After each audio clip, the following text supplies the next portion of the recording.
Rappel de la concentration du 8e jour du mois.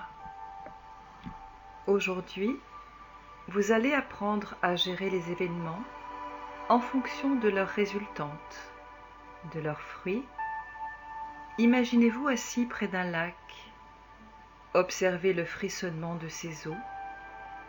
Derrière ce frissonnement apparaissent de légères vagues. Les vagues sont les résultantes du frissonnement des eaux. Regardez comme une feuille frissonne dans un arbre.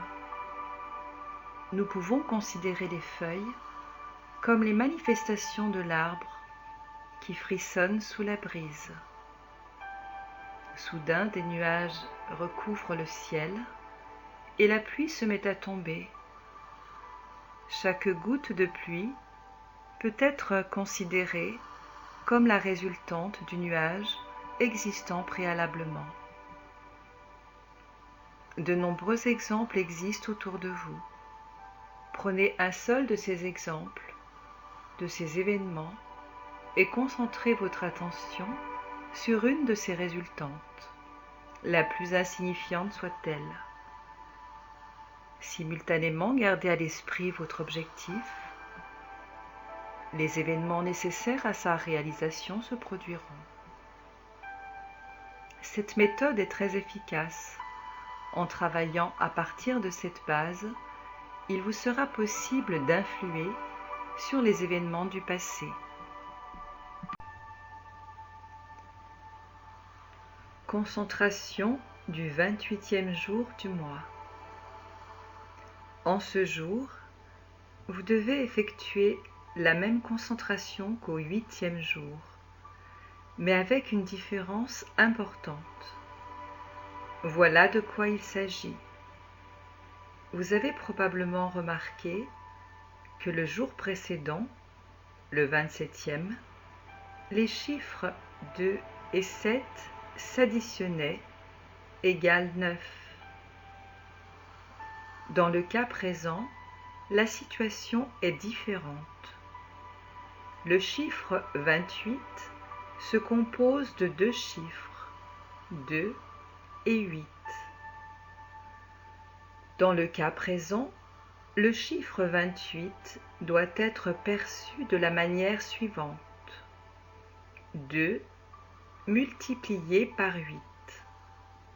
Il ne s'agit pas d'additionner 2 et 8, mais précisément de les multiplier. En d'autres termes, le 8 devient double. C'est pour cela qu'en ce jour, on répète le programme du 8e jour.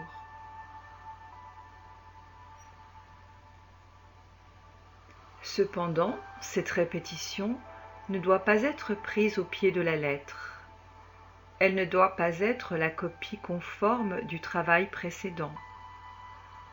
Vous devez changer quelque chose.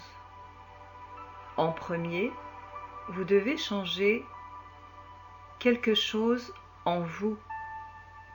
Par exemple, modifier quelque chose dans votre perception de la concentration.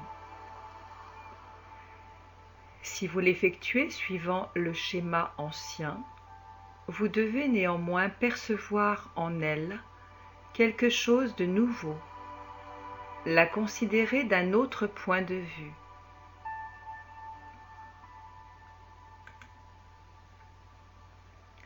Votre compréhension, comme votre perception de cette concentration, doit constamment s'élargir et s'approfondir.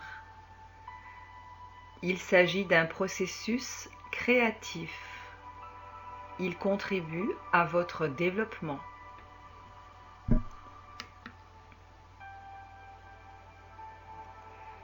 Série de 7 chiffres que vous pouvez visualiser inscrits sur l'arête d'un cube ou sur les faces d'un cube. 1, 8, 5, 4, 5, 1, 2,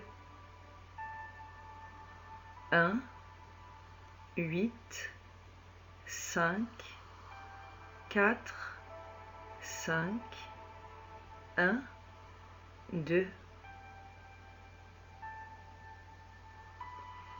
Visualisez-vous dans une grande sphère dans laquelle vous aurez mis votre sphère contenant votre objectif à atteindre, ainsi que le cube, et sur la face interne de cette grande sphère, voyez la série de 9 chiffres gravés sur la paroi interne.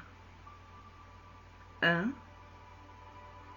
9, 5, 8, 1, 4, 2, 1, 0. 1, 9, 5, 8, 1, 4, 2, 1, 0. Troisième exercice. Regardez-vous de la même manière que vous contemplez l'univers tout entier. Regardez le Créateur de la même manière que le Créateur vous regarde. Et de ce fait, vous obtiendrez la compréhension de ce que le Créateur attend de vous. Regardez son regard et vous verrez son regard. Vous verrez que le regard du Créateur s'adresse également aux événements éloignés de l'univers. Votre tâche est de gouverner ces événements. Quels que soient les événements de l'univers, vous devez les rendre harmonieux. Ceci est votre véritable objectif de création. Car lui, le Créateur, a déjà créé. Car lui, le Créateur, a déjà fait. Et votre tâche est d'aller par ce chemin. Car vous avez été créé à l'image et à la ressemblance de la création du Créateur lui-même. Le Créateur s'est auto-créé, mais en même temps, il vous a créé. Auto-créé, auto-créez-vous et en même temps, créez les autres. Créez tous les autres et offrez-leur la prospérité. Vous allez obtenir un univers créé pour vous, créé pour tous les autres et qui est créé pour le Créateur. Créé pour le Créateur car il vous a créé. Créé pour le Créateur car il a tout créé. Aussi, quelle que soit votre création, vous l'effectuerez toujours pour le Créateur.